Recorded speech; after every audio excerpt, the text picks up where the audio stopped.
अस्सलामुअलैकुम, मैं हूं फ़ाइज़ बशीर, आपका ऑनलाइन टीचर। और आज हम पढ़ने वाले हैं साइंस। तो क्लास 8 के स्टूडेंट्स को ये बात याद होगी कि हमने लास्ट टाइम अपना चैप्टर 4 स्टार्ट किया था और आज हमारे चैप्टर 4 का सेकंड लेक्चर है। चैप्टर का जो मेन फोकस है वो है आपके पास एनवायरनमेंट और पॉल्यूशन के ऊपर। तो लास्ट टाइम हमने डिस्कस किया था कि पॉल्यूशन क्या होती है, पॉल्यूटेंट्स क्या होते हैं। वो तमाम मटेरियल जिनकी वजह से पॉल्यूशन क्रिएट हो रही है उन्हें पॉल्यूटेंट्स कहा जाता है। सही, तो डिफरेंट टाइप के पॉल्यूटेंट्स को हमने डिस्कस किया था और उनके क्या इफ़ेक्ट है उनका एनवायरनमेंट पे या क्या इफ़ेक्ट है उनका ह्यूमन बॉडी पे, वो भी हमने सारा डिस्कस किया था। सही, आज हम बात करने वाले हैं effect of human activities on environment.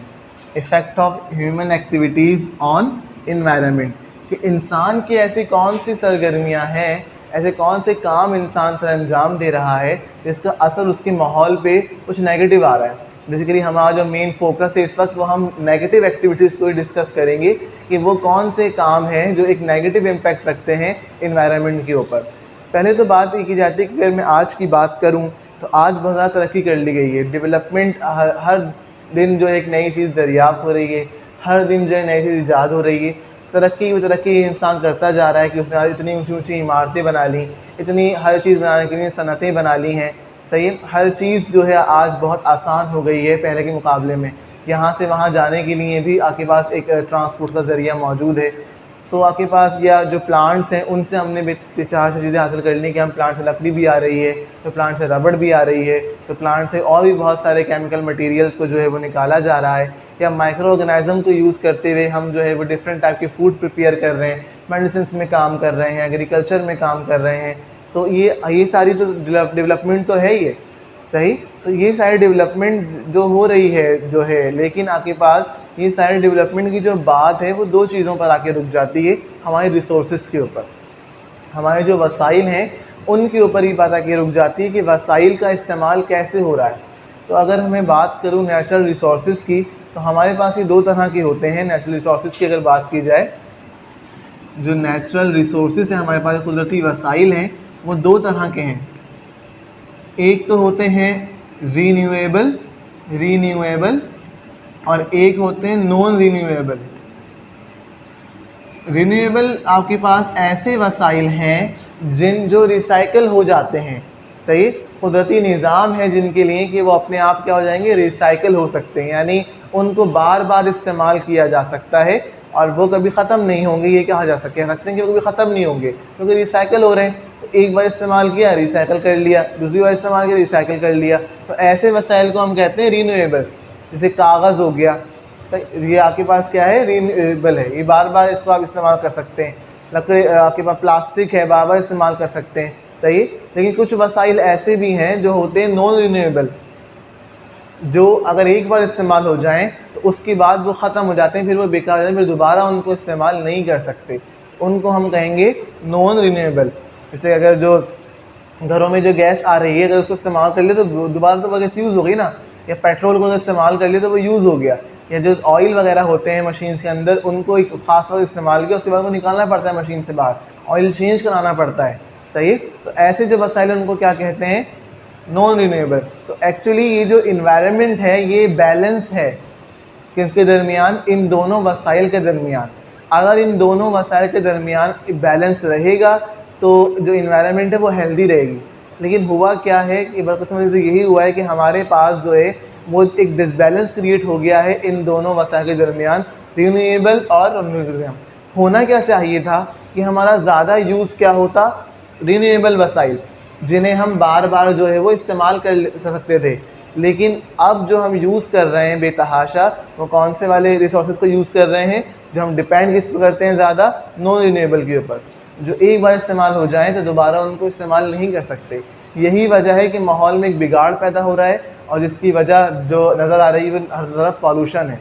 तो जो आलूदगी है, जो पॉल्यूशन है, उसकी मेन वजह यही है कि हमने ज़्यादा जो अपनी जो डिपेंडेंसी रख ली वो किसके ऊपर रख ली, इन रिसोर्सेज के ऊपर जो सिर्फ एक ही बार इस्तेमाल होंगे और दोबारा वो ख़त्म हो जाएंगे, दोबारा उनको इस्तेमाल नहीं कर सकते।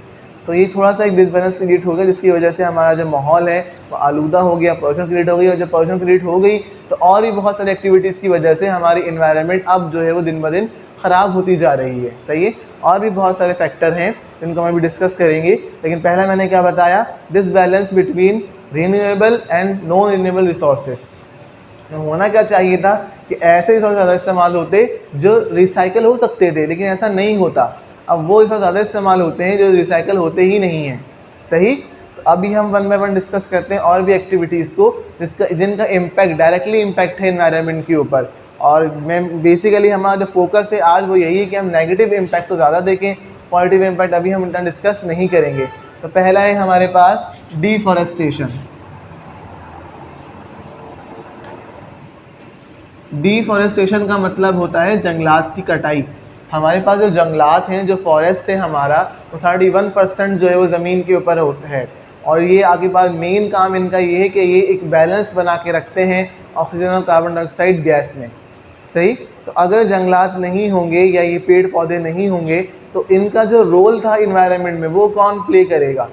सही, वो खाली जगह जो हो जाएगी जंगलात ना होने की वजह से, तो वो जब खाली जगह हो गई तो उनका किरदार जो है माहौल में वो कोई नहीं दे सकता ना। फिर तो जब वो किरदार नहीं दे पाएंगे, जब वो वहाँ मौजूद नहीं होंगे, तो उसकी वजह से फिर माहौल में, इन्वायरमेंट में एक चेंज आएगा।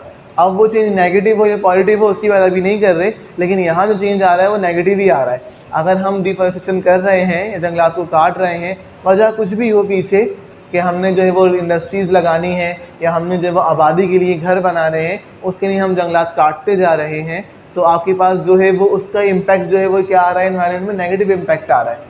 सही, तो अगर डिफॉरेस्टेशन से क्या इम्पैक्ट आ रहा है, तो पहला यहाँ पर इम्पैक्ट ये आ रहा है कि आपके पास change in environment, change in weather, हमारे पास माहौल में काफ़ी तब्दीली आ गई है। अब हमारे पास जो गर्मी का मौसम है ज़्यादा लंबा रहता है, जबकि सर्दी का मौसम बहुत कम अरसे के लिए आता है। हमारे पास हर साल गर्मी जो है वो पहले ज़्यादा हो जाती है, टेम्परेचर जो है वो बढ़ता जा रहा है। उसका रीज़न ये है कि हमारे पास अब प्लांट्स नहीं है, अब हमारे पास जंगलात नहीं है, फॉरेस्ट नहीं है। तो जो आपके पास जो एक उन्होंने बैलेंस क्रिएट किया हुआ था मुख्तलिफ गैसेस में, एयर की, ऑक्सीजन और कार्बन डाइऑक्साइड में, अब वो बैलेंस नहीं रहा, तो तवाज़ुन अब बिगड़ गया है, जिसकी वजह से अब गर्मी बढ़ती जा रही है। कार्बन डाइऑक्साइड की मिकदार एयर में बढ़ती जा रही है, जो हीट क्रिएट कर रही है एयर के अंदर, और इसकी वजह से गर्मी की शिद्दत जो है वो अब हर साल और ज़्यादा हो जाती है। या गर्मी का जो अरसा है, जो मौसम है गर्मी का, वो भी बढ़ता जा रहा है। सर्दियाँ कम अरसे के लिए आती हैं और गर्मियाँ लंबे अरसे के लिए रहती हैं। सही है, उसके बाद है सॉइल इरोजन। आपके पास जो जंगलात होते हैं, जो पेड़ होते हैं, जो पौधे होते हैं, इनका काम ये होता है कि ये वहाँ की मिट्टी को उस जगह पर रोक कर रखते हैं। अगर हमने जंगलात ही काट दिए तो अब वहाँ की मिट्टी के लिए वहाँ से मूव कर जाना बहुत आसान है। तो बारिश के ज़रिए या हवा के ज़रिए जो ये सॉइल है यहाँ से वहाँ मूव कर जाती है, इसे हम कहते हैं सॉइल इरोजन। अगर वहाँ पेड़ पौधे होते, जंगलात होते, तो वो मिट्टी वहाँ रुकी रहती, और ये काम यही करते हैं कि उस इलाके की मिट्टी को वहाँ पर रोक कर रखते हैं। अब जंगलात नहीं है तो सॉइल इरोजन जो है वो बहुत ज़्यादा आम हो गया है। नेक्स्ट, उसके बाद हमारे पास बायोडाइवर्सिटी। हम ये बात जानते हैं कि जंगलात में सिर्फ प्लांट्स ही नहीं होते, बल्कि ये जो फॉरेस्ट है ये आपके पास एक घर है बहुत से जानवरों का। बहुत से जो आपके पास जानवर हैं या और दूसरे जो जानदार हैं, उनका हैबिटेट होते हैं जंगलात, वहाँ वो रहते हैं। जब आपने जंगलात काट दिए तो आपने बहुत सारे जानदारों का घर तबाह कर दिया। तो जब वो उनका घर, और हर एक जो जानदार है वो आदी है उस जगह पे रहने का, सही है, वो बहुत सूटेड है उस जगह के लिए। तो अगर हम वहाँ से अगर ख़त्म कर देंगे तो उसको कहीं और रहने में परेशानी होगी। जैसे शेर अगर जंगल में रहता है तो वो वहाँ का आदी है, वो इन इलाकों में आके शेर नहीं रह सकते, सही, वो मर जाएंगे अगर उन इलाकों में आके रहने लगे तो, क्योंकि वो वहाँ के आदी होंगे, एक लाइफ स्टाइल है वहाँ पे रहने का। तो अगर हमने जंगलात काट रहे हैं तो हम साथ साथ बहुत सारे जानदारों को भी ख़त्म कर रहे हैं जो वहाँ रहते थे, जो उनका घर था। सही है, तो डाइवर्सिटी जो है दुनिया के अंदर जो मुख्तलिफ़ किस्म के जानदार हैं वो ख़त्म होते जा रहे हैं। हमारे पास बहुत से जानदारों की नस्लें बहुत कम रह गई हैं, या कुछ अर्से बाद वो ख़त्म ही हो जाएंगी बिल्कुल। सही, तो ये भी एक बहुत बड़ा इम्पैक्ट है कि हमारे डाइवर्सिटी का जो फैक्टर है वो अब ख़त्म होता जा रहा है। नेक्स्ट है हमारे पास मौसम की तब्दीली में जो सैलाब आ रहे हैं आजकल, जो ज़लज़ले आ रहे हैं, ये भी कह सकते हैं कि ये बहुत इम्पैक्ट है इनका फॉरेस्ट से, कि अब इन्वायरमेंट में डिसबैलेंस क्रिएट हो गया है माहौल के अंदर, जो डिफरेंट शक्ल में सामने आ रहा है। सही है, आपके पास पानी की कमी बहुत होती जा रही है। जो प्लांट्स होते हैं यही ज़मीन से पानी एब्जॉर्ब करते हैं और यही वो पानी इन्वायरमेंट में ट्रांसपायर कर देते हैं, तो बारिश होती है। अब अगर जंगलात नहीं होंगे, ज़मीन से पानी कौन एब्जॉर्ब करेगा, उस पानी को कौन इन्वायरमेंट में ट्रांसफ़र करेगा और बारिश होगी। तो अगर जंगलात नहीं है तो बारिश भी नहीं होगी, बारिश नहीं होगी तो खुश्कसाली हो जाएगी। सही है। तो ये सिर्फ आप देख सकते हैं कि ये जो जंगलात हैं, ये जो फॉरेस्ट है हमारा, इनका कितना बड़ा किरदार है माहौल के अंदर। अगर ये ना होंगे तो कितने ज़्यादा नेगेटिव इम्पैक्ट हमें नज़र आ रहे हैं आजकल हमारी इन्वायरमेंट में। गर्मी बढ़ती जा रही है, बारिशें नहीं होती साल साल। तो ये आपके पास फॉरेस्ट का होना बहुत ज़रूरी है, प्लांट्स का होना बहुत ज़रूरी है, क्योंकि प्लांट्स भी जो है एक लिविंग थिंग है और इनका अपना एक किरदार है अपने माहौल में। अगर ये नहीं होंगे तो फिर जो है वो बहुत सारी, जो मैंने अभी आपको गिनवाई 4-5 बातें, वो हमें नज़र आ रही हैं आजकल हमारे माहौल में कितना ज़्यादा बिगाड़ पैदा हो गया है।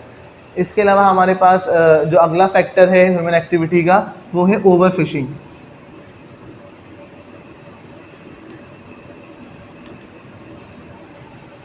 फ़िशिंग का मतलब ये होता है कि जो मछलियों का शिकार करते हैं और फ़िशेस को जो एज अ फूड यूज़ किया जाता है, क्योंकि इनके अंदर बेतहाशा किस्म के विटामिन हैं और प्रोटीन बहुत ज़्यादा होता है फ़िशेस के अंदर, तो एक हेल्दी फूड है फ़िश जो है।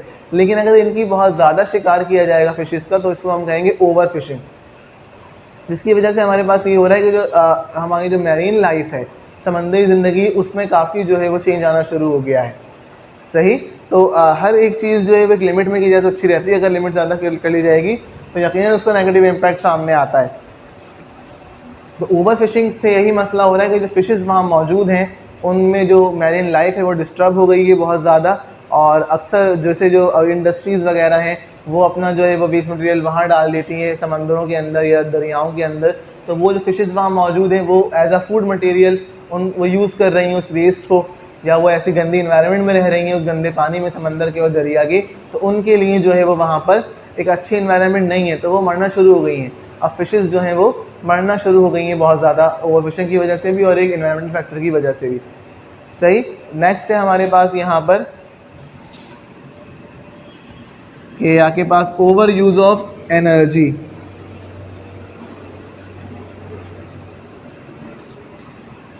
सही। हमारे पास वही वाली बात आ जाएगी कि ओवर यूज़ यहाँ पे किया जा रहा है एनर्जी का, कि अब हर चीज़ के लिए जो मशीन्स बना ली गई हैं और हर चीज़ के लिए जो है उनको रिक्वायरमेंट है किसी भी फ्यूल की। तो जो फ्यूल है हमारे पास वो कौन सा रिसोर्स है, फ्यूल जो होते हैं हमारे पास, भले वो गैस हो, वो पेट्रोल हो, वो डीजल हो या वो ऑयल हो, वो हमारे पास नॉन रिन्यूएबल रिसोर्स, अगर इस्तेमाल हो जाए एक बार तो वो फिर वेस्ट हो जाता है। सही। तो अब क्या हो गया कि अब जो है वो ट्रांसपोर्ट की अगर बात की जाए तो पहले से होती थी पब्लिक ट्रांसपोर्ट, अब जो है वो हर घर में जो है वो एक गाड़ी मौजूद है। सही। उसका यूज़, या अब जो है हमारे पास जो जनरेटर हर घर में मौजूद है, या आपके पास जो है अब पहले तो होता था कि खाना पकाने के लिए भी घरों में अब गैस आती है, तो ये आपके पास या जनरेटर से जो है वो गैस जनरेटर आ गया, पेट्रोल पे था पहले, अब गैस पे यूज़ कर रहे हैं। तो इतना ज़्यादा जो है वो इस्तेमाल किया जा रहा है फ्यूल का, तो वो क्या मतलब ख़त्म ही होगा ना, एक वक्त ऐसा आएगा कि ख़त्म हो जाएगा। और आने वाले वक्तों में देखेंगे कि ना गैस होगी, अभी भी नहीं है। बहुत से एरियाज़ के अंदर अब लोड शेडिंग होती है गैस की, बहुत से एरियाज़ के अंदर अब इलेक्ट्रिसिटी की लोड शेडिंग हो रही है। तो उसका रीज़न यही है हमारे पास कि इस्तेमाल बहुत ज़्यादा है और चीज़ की पैदावार बहुत कम है। एक चीज़ इतनी बनती नहीं जितनी ज़्यादा उसको इस्तेमाल किया जाता है, तो उसको कंट्रोल बैलेंस करने के लिए जो लोड शेडिंग की जाती है कि कुछ वक्त के लिए गैस नहीं आएगी इलाके में, कुछ वक्त के लिए लाइट नहीं आएगी। सही है। पेट्रोल जो है वो नहीं मिलता कुछ दिन के लिए, या आपके पास सीएनजी की हड़ताल रहती है। तो ये सब क्यों हो रहा है? ये सब इसी वजह से हो रहा है कि हमारे पास ओवर यूज़ हो गया है। सही है। एक चीज़ का इस्तेमाल इतना ज़्यादा होगा, कितनी बनाएं उसको। सही है। तो हमें चाहिए कि हम अपने यूज़ के अंदर, कंजम्पशन के अंदर जो है उसको बैलेंस क्रिएट करें कि जहाँ उसका इस्तेमाल है उसको वहीं यूज़ किया जाए। अगर बहुत ज़्यादा इस्तेमाल करेंगे तो आने वाली नस्लों के लिए ये चीज़ें होंगी ही नहीं। आने वाली नस्लों को गैस, डीज़ल, पेट्रोल, ऑयल कुछ भी नहीं मिलेगा अगर सारा हम ही इस्तेमाल कर लेंगे तो एक बैलेंस क्रिएट करना है इन रिसोर्सेज के यूज़ के लिए, अदरवाइज़ ये ख़त्म हो जाएंगे। क्योंकि ये क्या है, ये है नॉन रिन्यूएबल रिसोर्सेज, ये रिसाइकल नहीं हो सकते, ये इस्तेमाल होकर वेस्ट हो जाते हैं। और यही एक बहुत बड़ी वजह है पॉल्यूशन की, कि जो गाड़ियों से धुआं निकल रहा है उसे डिफरेंट किस्म की गैस हमने कल डिस्कस की थी, कार्बन मोनोऑक्साइड है, सल्फर डाइऑक्साइड है, तो वही तो वजह है पॉल्यूशन की। तो अगर इसको भी कंट्रोल कर लेंगे तो पॉल्यूशन अपने आप कंट्रोल हो जाएगी। कम से कम यूज़ रखेंगे इस फ्यूल का या एनर्जी का, उतना ही हमारे पास जो है वो एयर फ्रेश रहेगी, उतनी ही इन्वायरमेंट जो है वो फ्रेश रहेगी और हेल्दी रहेगी। सही है। तो एक जो है वो ह्यूमन एक्टिविटी क्या है कि ओवर यूज़ किया जाता है, फ्यूल्स का ओवर यूज़ किया जाता है एनर्जी का, जिसकी वजह से जो है वो एक मेन कॉज है पॉल्यूशन का ये। नेक्स्ट है हमारे पास क्या कह सकते हैं, नेक्स्ट हम कौन डिस्कस करें, ozone layer, depletion of ozone layer. हम ये बात जानते हैं कि हमारे पास 50 किलोमीटर ऊपर जो एटमॉस्फेयर की जो लेयर है, ज़मीन के अराउंड, अर्थ के अराउंड बहुत सारी लेयर्स मौजूद हैं। उनमें से एक एटमॉस्फेयर, और एटमॉस्फेयर 50 किलोमीटर्स के ऊपर एक ओजोन गैस की एक लेयर पाई जाती है। सही, बेसिकली एटमॉस्फेयर क्या है, एटमॉस्फेयर जो है वो ब्लैंकेट ऑफ एयर है अराउंड द अर्थ। जहाँ तक हवा हमें मिलती है, जहाँ तक गैसेस हमें मिलती हैं सांस लेने के लिए, वो एटमॉस्फेयर का रीजन है। उसी रीजन में जो है वो एक गैस है जिसका नाम है ओजोन, और जिसका फॉर्मूला होता है O3। ये जो ओजोन गैस है ये आपके पास क्या काम करती है, ये एटमॉस्फेयर में मौजूद होती है एक लेयर की शक्ल में ज़मीन के अराउंड, और ये सन से आने वाली अल्ट्रा वायलेट रेज को रोकती है ज़मीन पे आने से। सही, और उन्हें वापस पलटा देती है, और जो यूज़फुल गैसेस होती हैं, जो हीट की अमाउंट है उसे ज़मीन तक लेकर आती है। अगर ओजोन गैस नहीं होगी तो वो यूवी रेज भी ज़मीन तक पहुंच जाएंगी, और वो यूवी रेज क्या करेंगे, वो यूवी रेज इंतहाई नुकसानदेह ह्यूमन बॉडी के लिए, ऑर्गेनाइजम्स के लिए, क्योंकि ये उनकी बॉडी में कैंसर कॉज करती हैं, या आपके पास उनकी बॉडी में जो है वो आई से कोई डिजीज़ कॉज कर देंगी। तो यूवी रेज का बहुत ज़्यादा वर्स्ट इम्पैक्ट है ह्यूमन बॉडी या जानदारों के ऊपर। तो ये आपके पास एक प्रोटेक्टिव कवरिंग है अर्थ के अराउंड जो ओजोन लेयर है। लेकिन इंसान ने क्या किया, इंसान ने अपनी ही एक्टिविटीज़ की वजह से ओजोन लेयर को ख़राब करना शुरू कर दिया। हमारे पास एयर कंडीशनर्स के अंदर, हमारे पास स्प्रेस के अंदर, रेफ्रिजरेटर्स के अंदर एक मोस्ट कॉमन गैस यूज होती है क्लोरोफ्लोरोकार्बन। तो क्लोरोफ्लोरोकार्बन या CFC जो है वो मेन वजह है ओजोन की डिप्लीशन की।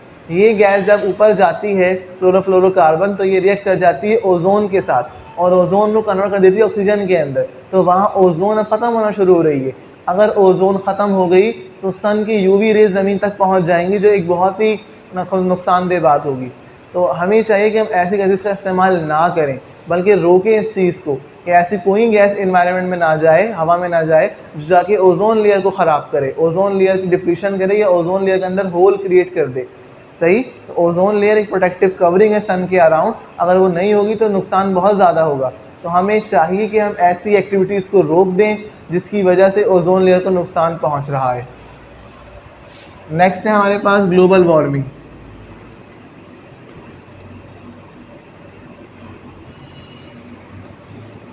ग्लोबल वार्मिंग क्या होती है, आपके पास जो हवा है, हमारी जो एयर है, उसके अंदर मुख्तलिफ़ किस्म की गैसेस मौजूद हैं, और ये जो प्लांट्स हैं या एनिमल्स हैं, इन्होंने एक बैलेंस क्रिएट किया हुआ है एयर में मौजूद गैसेस के अंदर, कि हम ऑक्सीजन गैस यूज़ कर रहे हैं, प्लांट कार्बन डाइऑक्साइड कर रहे हैं, तो वो हमें ऑक्सीजन देते हैं, हमें कार्बन डाइऑक्साइड गैस देते हैं, तो एक बैलेंस चल रहा है।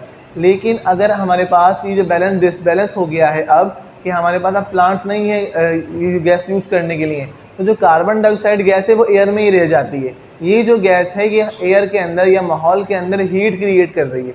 तो हर साल जो है टेम्परेचर आपका ज़मीन का बढ़ना शुरू हो गया है। ये टेम्परेचर ज़मीन का इंक्रीज़ हो रहा है, इसे हम कहते हैं ग्लोबल वार्मिंग। इसकी वजह से क्या हो रहा है, ये जो ज़मीन का दर्जा हरारत बढ़ रहा है, तो जो बर्फ़ के पहाड़ हैं वो पिघलना शुरू हो गए।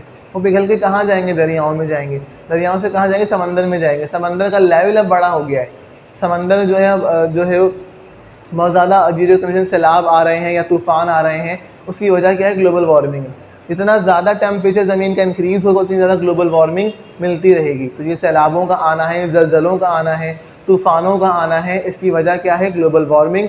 कि ज़मीन का टेम्परेचर अब बढ़ता जा रहा है, जो एक बहुत ही ख़तरे की घंटी है दुनिया के लिए। सही, तो हमें चाहिए कि हम ऐसी एक्टिविटीज़ को रोकें जिनकी वजह से ज़मीन की हीट बढ़ रही है और हमें ग्लोबल वार्मिंग मिल रही है। सही, तो हमें चाहिए कि ऐसी एक्टिविटी रोको जाए, प्लांट्स लगाए जाए ज़्यादा, क्योंकि प्लांट ही वो जानदार है जो कार्बन डाइऑक्साइड गैस को इस्तेमाल करते हैं। तो प्लांट अगर होंगे तो ये गैस इस्तेमाल होगी और इन्वायरमेंट में नहीं रहेगी, वरना अगर ये इन्वायरमेंट में रहेगी तो ये हीट क्रिएट करेगी, टेम्परेचर को इंक्रीज़ करेगी और ग्लोबल वार्मिंग कंडीशन बढ़ती रहेगी। सही, तो ये कुछ हमने डिस्कस करी यहाँ पर ह्यूमन एक्टिविटीज़, जिसकी वजह से हमें हमारे इन्वायरमेंट में इतना ज़्यादा बिगाड़ नज़र आता है, जिसमें डिफॉरेस्टेशन है, जिसमें ओवर फिशिंग है, ओवर यूज़ ऑफ इलेक्ट्रिसिटी या एनर्जी है, डिप्लीशन ऑफ ओजोन लेयर है, या के बाद ग्लोबल वार्मिंग है। और भी बहुत सारे हैं, आप पढ़ सकते हैं अपनी बुक के अंदर। एसिड रेन की बात की जाए, एसिड रेन को ले लें। सही है, एसिड रेन क्या होती है, बेसिकली एसिड रेन तेज़ाब की बारिश नहीं होती। एसिड रेन का मतलब क्या है कि हमारे पास ये जो गैसेस हैं, जो ऑक्साइड्स हैं, sulphur dioxide, carbon monoxide, hydrogen oxide, ये एयर के अंदर रहते हैं। जैसे ही बारिश होती है तो पानी क्या है, H2O। तो जब ये गैसेस मिलती हैं वाटर के साथ तो यहाँ होता है केमिकल रिएक्शन और ये बन जाता है वीक एसिड। सही है, कौन सा एसिड, वीक एसिड। इसका इतना कोई जलाने वाला नुकसान नहीं होता बॉडी को, लेकिन कंडीशन क्या है, एसिडिक है। तो ये हमारे पास एसिड रेन ये कहलाती है कि अगर एसिड रेन होगी नॉर्मली जो पहली बारिश है एसिड रेन कहलाती है, क्योंकि उस वक्त जो है ये गैसेस हवा के अंदर होती हैं, उसके बाद ये धुल जाती हैं, तो एनवायरनमेंट फ्रेश हो जाती है। बारिश के बाद जो माहौल है वो बहुत ही फ्रेश हो जाता है। रीज़न जितना भी आलूदापन था, आलूदगी थी माहौल के अंदर, वो धुल गई, पानी ने उसको धो दिया, बारिश ने उसको धो दिया। तो जो पहली बारिश है उसमें क्या होता है कि गैसेस एयर के अंदर होती हैं और रिएक्ट कर जाती हैं पानी के साथ, इसकी वजह से हम कहते हैं एसिड रेन हो रही है। तो जितनी ज़्यादा ये गैसेस एनवायरनमेंट के अंदर होंगी उतनी ज़्यादा क्या होगी, एसिड रेन होगी। तो हमें चाहिए कि ऐसी एक्टिविटीज़ को रोका जाए कि ये गैसेस कम से कम एनवायरनमेंट में रिलीज़ की जाए और एसिड रेन क्या हो, कम से कम हो। तो ये सारा ये जो बात है ये सारी इंसान के अपने हाथ में है कि या तो वो तरक्की पे तरक्की करता जाए और माहौल को ख़राब करता जाए, एक बैलेंस क्रिएट करे कि साथ साथ तरक्की भी करे, डेवलपमेंट भी लेकर आए, लेकिन ऐसी डेवलपमेंट ना लेकर आए कि दुनिया को ही ख़त्म कर दे। सही। तो ये बहुत सारी जो बातें हमने डिस्कस करी हैं अभी, वो आप बहुत कॉमन बातें हमने डिस्कस करी, कोई फिर रॉकेट साइंस हमने नहीं बताई। यहाँ पे डिफॉरेस्टेशन एक बहुत कॉमन फैक्टर है, ओवर फिशिंग है या डिप्लीशन ऑफ ओजोन लेयर है या ओवर यूज ऑफ एनर्जी है, वो बहुत ही कॉमन चीज़ें हैं जो हमें नज़र आती हैं हमारे इर्द गिर्द। तो यही वो ह्यूमन एक्टिविटी है जिसकी वजह से एनवायरनमेंट अब ख़राब हो रही है, एनवायरनमेंट में बिगाड़ पैदा हो गया और अब माहौल जो है वो आहिस्ता आहिस्ता नुकसान साबित हो गया है इंसानों के लिए भी और वहाँ मौजूद दूसरे जानदारों के लिए भी। तो उम्मीद करता हूँ कि आपको आज की बात समझ में आई होगी। आपने इस टॉपिक को पढ़ना है डीपली, बहुत सारी बातें इसमें पढ़ने के लिए, समझने के लिए, तो आपने वो एक बार लाजमी रीड करना है। बुक में बहुत सारी डायग्राम्स भी मौजूद हैं देखने के लिए, आपको समझ में आ जाएगा। आपने अपना क्लास का होमवर्क कंप्लीट करना है और आज के लिए अल्लाह हाफिज़। Okay students, it's your class work time और अब बारी है आपके होमवर्क की।